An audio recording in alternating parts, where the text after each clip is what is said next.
ఇప్పుడే country delight యాప్ని download చేసుకోండి. Download the country delight app now. నమస్తే రమగారు. నమస్తే జయ.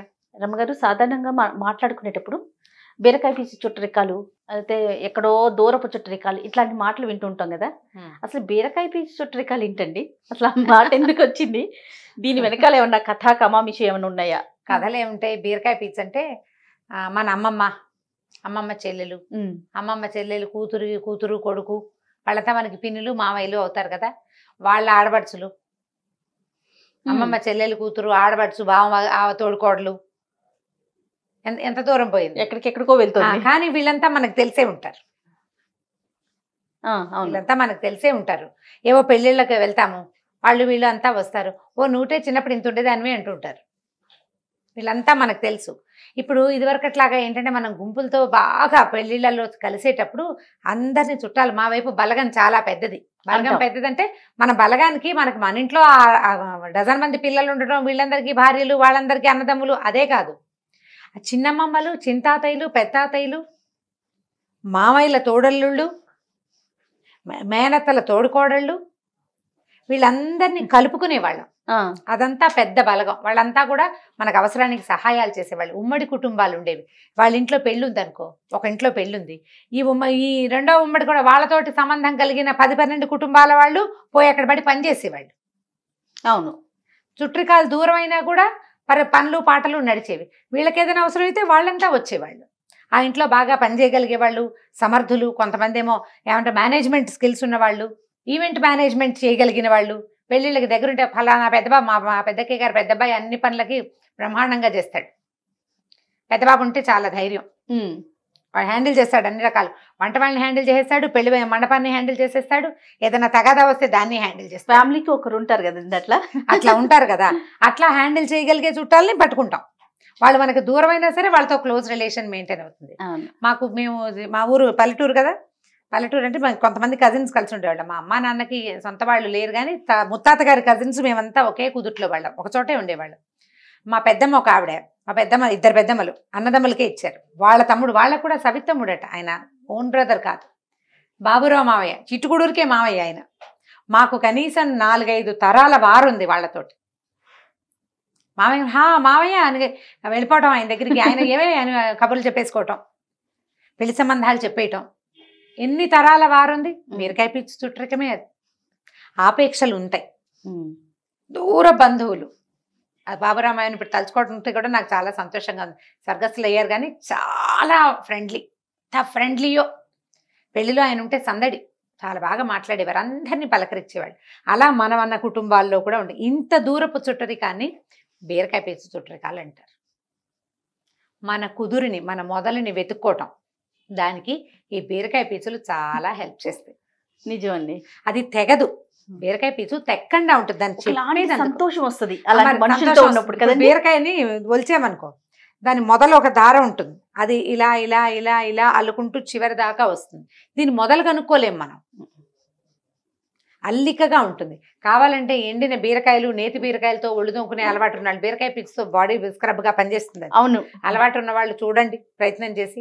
అసలు దాన్ని విడదీయలేమన్నమాట. అలా విడదీయరాని సంబంధాలు కలిగి ఉండటాన్నే బీరకాయ పీచు చుట్టరికం అంటారు. ఎక్కడదో బీరకాయ పీచు అంటే దూరం అని చెప్పటం, కానీ వదలలేమని చెప్పడం అన్నమాట. వదలలేని, వదిలించుకోలేని సంబంధం అది. వాళ్ళతోటి ఏవో కొన్ని ఎమోషన్స్ కలిసి ఉంటాయి. వాళ్ళు ఏదో ఒక సందర్భంలో మనకు సహాయం చేసి ఉంటారు. మనం ఇదివరకు చిన్న ఊళ్ళ నుంచి పెద్ద ఊళ్ళకి వైద్యాలకు వచ్చేవాళ్ళు, పెళ్లి సంబంధాలకు వచ్చేవాళ్ళు. ఈ ఊళ్ళో పెళ్లి సంబంధం చూడాలంటే ఇక్కడ మన చుట్టాలు ఉండదు, ఇలా బీరకాయ పీచు చుట్టరికం వాళ్ళ ఇంటికే వెళ్ళి మా పిల్లకి ఫలానా సంబంధం చూస్తామంటే వాళ్ళ ఇంట్లో ఉండి ఆ పూట వాళ్ళు కూడా మనతో పాటు ఆ పెళ్లి సంబంధానికి వచ్చి వాళ్ళు మనకి క్లోజ్ అయిపోలా. మన పిల్ల పెళ్లినాడు హెల్ప్ చేసిన వాళ్ళు మనకి క్లోజ్ కాదు, ఎప్పటికీ గుర్తుంటారు. ఒక అనారోగ్యానికి ఇక్కడ ఏదో అప్పట్లో ఉస్మానియా హాస్పిటల్లోనూ అక్కడ నిమ్స్లోనూ చూపించుకోవడానికి తిరిగేవాళ్ళు. ఈ ఊళ్ళో దూరపు చుట్టాలు ఉన్నా సరే వాళ్ళ ఇంట్లో ఉండి, హాస్పిటల్లో ఒక మనిషి ఉంటే ఇక్కడ వీళ్ళింటో పొద్దున్నే స్నానం చేసి బాకులు, అప్పుడు ఇంత అవసరాలు ఏమున్నాయి, అంత అన్నం పెట్టించుకున్న పేషెంట్ కోసం పోయేవాళ్ళు ఉస్మానియాకి బస్సుల్లోనే. అప్పుడు ఇంత కార్లా, ఇంత ట్రాన్స్పోర్టేషన్ దాకెందుకు రమ్మగారు? మొన్నటి వరకు కూడా మనం ఇరు రాష్ట్రాలు విడిపోక ముందు ఈ పాస్పోర్ట్లు కానీ వచ్చినా మనలాంటి ఇక్కడ ఉండే వాళ్ళ ఇళ్లలో ఉండేవాళ్ళే కదా. ప్రతి పనికి మనం ఈ బీరకాయ పీచు చుట్టరికాల్ని ఇది వరకు వాడుకునేవాళ్ళు. అవును. ఇప్పుడు ఏమయ్యామంటే మనం ఫస్ట్ కజిన్స్ ని కూడా మర్చిపోయే దుస్థితిలోకి వచ్చాం మనం. ఎస్, దాన్ని కాపాడుకోవాలి కదా. 100%. మీకు మాకు చుట్టరికం ఏమిటంటే చుట్టరికం ఉండక్కర్లా, మనమంతా ఒక ఊరి వాళ్ళం, ఒక కుదుట్లో వాళ్ళం. మనం ఒక కుదుట్లో వాళ్ళం అని చెప్పుకుంటాం కదా ఆ మాట. మన తాతలు ముత్తాతలు అన్నదమ్ములు వాళ్ళది మంది ఒకే ఇంటి పేరు. అవును. వాళ్ళు ఎవరో మనకు తెలీదు, కానీ వాళ్ళు మనవాళ్ళేనన్న భావన ఉంటుంది. అవసరమైతే సహాయం చేసుకుంటాము, దానికోసం ప్రయత్నం చేయాలి కదా. అయితే దీన్ని మనం తెలుగులో బీరకాయ పీచు అంటామా, బాదరాయణ సంబంధం అంటారు.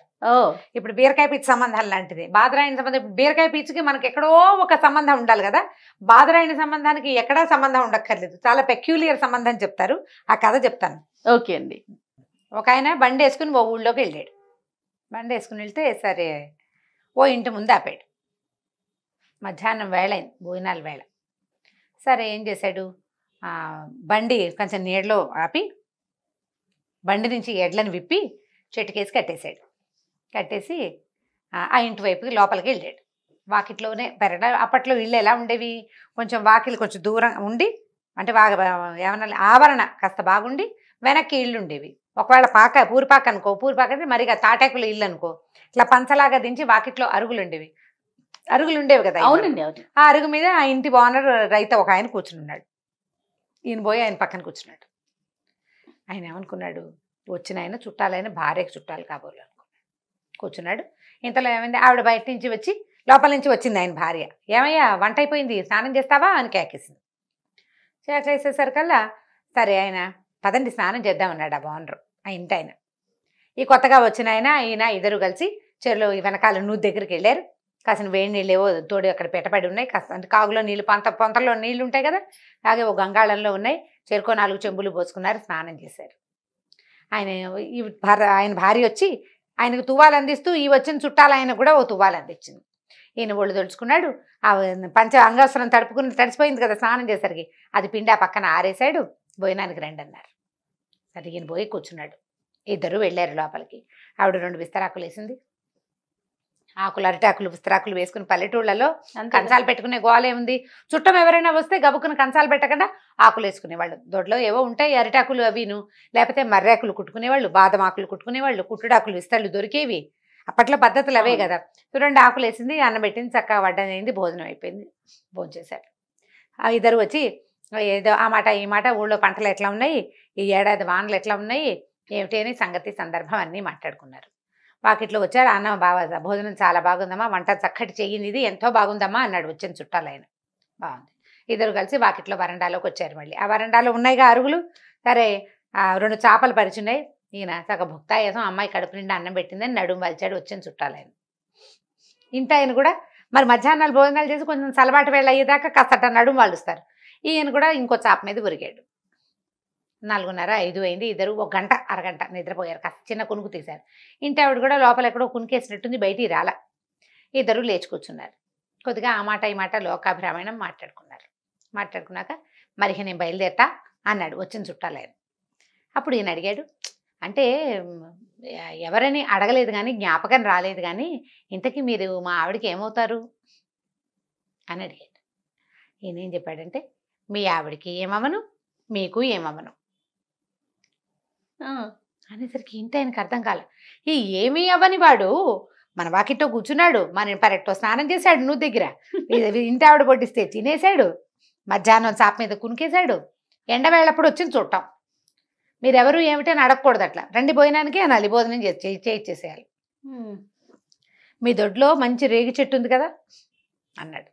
అవునండి, మీ ఇంట్లో రేగి చెట్టు ఉంది, నా బండి చక్రాలు రేగి చెట్టు చెక్కతోటి చేశాం. అలాగా మీకు నాకు బాదరాయణ సంబంధం ఉందండి అన్నాడు.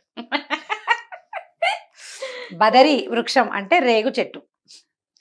రేగు చెట్టు చెక్కతోటి బండి చక్రాలకి మధ్యలో ఇరుసులు వేస్తారు. మీకు నాకు బాదరాయణ సంబంధం ఉంది. మధ్యాహ్నం భోజనాల వేళకు వచ్చాను, చక్కగా అన్నం పెట్టారు, అన్నదాత సుఖీభవ, వెళ్లే దారిలో ఎప్పుడైనా అవకాశం ఉంటే సావకాశంగా మళ్ళీ కలుసుకుందాం, వెళ్ళొస్తానన్నాడు. ఆయన నిర్ఘాంతపోయి చూస్తూనే ఉన్నాడు. ఈ బాదరాయణ సంబంధం పెద్ద మనిషి బండికి ఎడ్లు కట్టాడు, వెళ్ళొస్తాను నమస్కారం అని వెళ్ళిపోయాడు. చాలా బాగుంది. మనకి సంబంధం ఉండాలే కానీ మనం ఉంచాలని అనుకోవాలి కానీ ఏ చిన్నదాన్నైనా కలుపుకోవచ్చు. చూడండి అసలు. మన తాత ముత్తాతల నాటి కజిన్స్ కూడా ఇప్పుడు నేను ఏ అమెరికావో ఆఫ్రికావో వెళ్ళాను అనుకుందాం. మా ఇంటి పేరు ఎస్టీజీ వరదాచార్యులు గారు మనవరాలని నేనని చెప్పాను. ఎస్టీజీ వాళ్ళ మాకు చుట్టాలండి అన్నాడు ఆయన. ఎవరో నేను ఆయన చుట్టం అయిపోలేదు. ఆయన మా తాతగారి మొహం కూడా చూసుంటాడు. అవును, తాతగారి మొహం కూడా చూసి ఉండకపోవచ్చు, మేము ఎవరమో ఆయనకి తెలుసు, కానీ ఆ పేరు ఆయనకి తెలుసు. పలానా ఇంటి పేరు అని చెప్తే చాలు కదా మనకి. ఏ ఊరు ఎక్కడ ఏమిటి, ఓహో ఆ వైపు అండి, అలాగా మేము ఎస్టీజీ వాళ్ళవేనండి. ఆయన మేము కనీసం 20 తరాల గ్యాప్ ఉంటుంది. ఇంటి పేర్లు మారవు కదా. మనం ఒకటి. ఎస్టీజీ ఇంట్లో పుట్టిన ఆడపిల్లలు వేరే సంబంధాలు చేసుకున్నప్పటికీ ఆ ఎస్టీజీలో ఉండే వాళ్ళకి తప్పకుండా అక్క చెల్లెళ్ళలో మేనత్తలు అవ్వాల్సిందే కదా. అంతేగా, రక్త సంబంధం ఉన్నట్టే కదా ఎంతో కొంత. దాన్నే బీరకాయ పీచు చుట్టరికం అంటారు. బాగుంది. మన వాళ్ళని వీళ్ళు మన వాళ్ళు అని భావించటమే చాలా ప్రధానమైనది జయ. ఇప్పుడు మనం దాన్ని కోల్పోయాం. అవును, ఈ కథకి బాదరాయణ సంబంధానికి బీరకాయ పీచు చుట్టరికానికి పెద్ద సంబంధం లేదు. నువ్వు వదిలిపెట్టేదలుచుకుంటే పక్కన ఉన్న దాన్ని కూడా కట్ చేసి పారేస్తావు. వాడెవడో నేనెవడో అంటావు. నువ్వు పట్టుకోదలిస్తే సంబంధికుల్ని వదిలేస్తున్నావు. నువ్వు పట్టుకోదలిస్తే, నువ్వు పట్టుకోవాలనుకుంటే ఇట్లా మీ ఇంట్లో రేగు చెట్టు ఉంది, మా బండికి ఉన్న కర్రలు రేగు చెక్కవే కాబట్టి నీకు నాకు బాదరాయణ సంబంధం ఉందని సంబంధాన్ని కలుపుకోవచ్చు. మనుషుల్ని కలుపుకుని పోవాలి. మన తత్వాన్ని బట్టి, మన మనసును బట్టి ఆధారపడి ఉంటుంది. కలుపుకుపోవాలి. అప్పుడే మనిషి సంఘజీవిగా ఉంటాడు. ఇతరులు మనకి సహాయం చేస్తారు, మనం ఒకరికి సహాయపడగలుగుతాం. మనకి మనుషులు ఉంటారు, మనం ఎప్పుడూ ఒంటరి వాళ్ళం కాం. దూరపు చుట్టరికాన్ని పురస్కరించుకునైనా ఒక్కసారి హలో అంటాం. నేను ఫలానా, ఇప్పుడు నేను నా పరిచయం నేను ఎలా చేసుకుంటాను, నేను రామారావి అని యూట్యూబ్లో చెప్పినట్టు చెప్తానా? చెప్పను. ఫలానా రామూర్తి గారి కోడలు అని చెప్పుకుంటాను, మా మామగారి పేరు చెప్పుకుంటాను, లేదా మా తాతగారి పేరు చెప్తాను. చెప్పుకోవాలి కదా, నేను వాళ్ళ కోడలనండి లేదా వీళ్ళ అమ్మాయినండి అని చెప్పాలి కదా. ఎవరైనా అంతేగా. ఇటో అటో ఏదో రెండూ చెప్పుకోవాలి. ఆయన ఎక్కడ పని చేస్తారు అని అనగానే మా తాతగారు ఏం చేశారో చెప్పాలి, మా మామగారు ఏం ఉద్యోగం చేశారో చెప్పాలి. వాళ్ళది ఏ ఊరో నేను చెప్పాలి కదా. ఆ ఊరు నేను అడుగే పెట్టలేదు ఇప్పటిదాకా, అడుగే పెట్టాల. కానీ ఆ ఊరు ఫలానా చోట ఉంటుంది అనగానే మన గుర్తింపు చాలా సులువుగా అవతల వాళ్ళకి తెలిసిపోతుంది. వాళ్ళు మనం చుట్టాలైపోతాం. చుట్టాలైపోయేందుకు ప్రయత్నం చేయండి అమ్మా. ఫేస్బుక్లో స్నేహాలతో పాటుగా అవి చేస్తున్నాం మనం. సోషల్ మీడియాలో స్నేహాలు విపరీతంగా ఇతోధికంగా చేస్తున్నాం. దాంతోపాటు మన చుట్టరికాలు, మన బాంధవ్యాలు, మన వాళ్ళని కూడా కలుపుకొని ముందుకెళ్ళండి జీవితంలో. మన వాళ్ళు మనతో సరిగ్గా ఉండరు కాబట్టి మేము మా చుట్టాలతో చాలా తలకాయ నొప్పులండి, మేము ఫ్రెండ్షిప్ చేస్తాం, ఫ్రెండ్సే అని చెప్పేవాళ్ళు కూడా ఉంటారు కొంతమంది. అందరూ ఒకలా ఎలా ఉంటారు? ఫ్రెండ్స్లో మాత్రం దుర్మార్గులు, విసిగిచ్చేవాళ్ళు, తలకాయ నొప్పి పెట్టించేవాళ్ళు ఉంటారు. అక్కడ కూడా ఎక్కడైనా ఉంటుంది. ముందు మనము అనే దాన్ని, మన గ్రూపుని ఉంచుకోవాలి, మన వాళ్ళని మనతో పాటు ఉంచుకోవాలి.